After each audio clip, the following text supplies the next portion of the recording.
It was a moment when you go to the front line. This is about 4 months later. And a woman says this to you.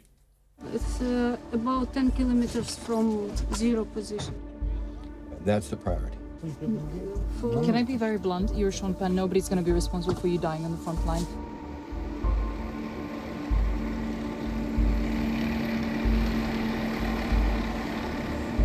I mean, that's a moment when you hear that, because that's completely true. The front line doesn't care who you are or how many Oscars you've won. You end up 150 meters away from Russians across a river.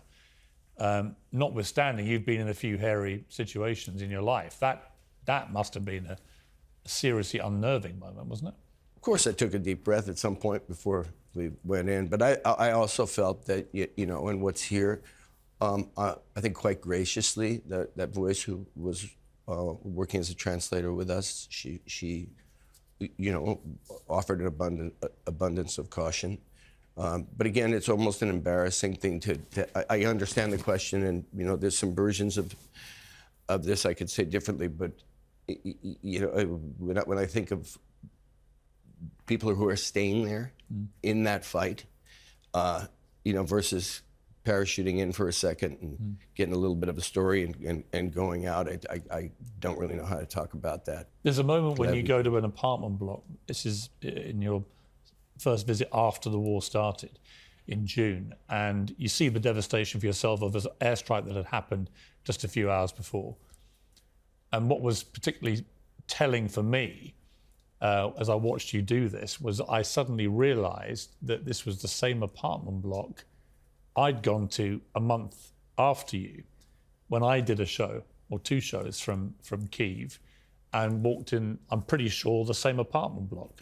And I don't know how you felt but I felt just, I'd never been in that kind of, you know, I'm not a war correspondent. I don't normally go to places like this. And just to see the utter devastation of just, in that case, one person's life. Yeah. It's not just frontline soldier to soldier. No. It is the constant barrage of civilian life and ordinary people's lives. It's all the families that have been separated for 2 years while the men stay to fight the fight or support the fight in country, and the mothers and the children who are spread out all over the world, some you know with no promise of anywhere, anything to go, or any support, and in some cases getting, you know, otherworldly support. Poland in particular was, you know, both the civilians and the leadership were extraordinary toward them.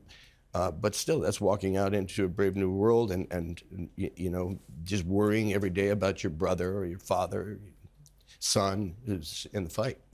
You dedicate the film to a Ukrainian fighter pilot known as Juice. He was the leader of the fabled Ghost of Kiev unit, which didn't actually exist in the way people thought, but he was an unbelievably good pilot, and he very sadly died 3 months ago in a training exercise. You see in the movie, you take him to see Top Gun Maverick. He's a real-life Top Gun. You saw it in Washington when you were lobbying for F-16 jets. And he's now one of the 100,000 Ukrainians who died in this war, including, I think, 13,000 civilians. Tell me about him for a moment. I mean, the impact he had on your life. Well, I'd like to say we became friends. We kept in touch after we spent time in Washington. I might, you know, we'd be on an encrypted line that he was okay with, and I might, you know, say, hey, you know, what's happening? He said, just about to go wheels up, and he'd be, because they were constantly in the fight. He was a very poetic creature, you know, not what you would expect of a Top Gun, essentially Top Gun fighter pilot. He was a great leader. He's a guy who believed he owed his country service. He was sort of personality-wise, the furthest thing you'd think from a military man, and a beautiful spirit, and great humor. You know, most people know that movie, Top Gun Maverick, and when we were watching it in D.C., I was sitting next to him, and he leaned over at one point after Tom Cruise had ejected, and found his way in his dusty flight suit to the diner, and he leaned over and he said, "That's why I always take my wallet."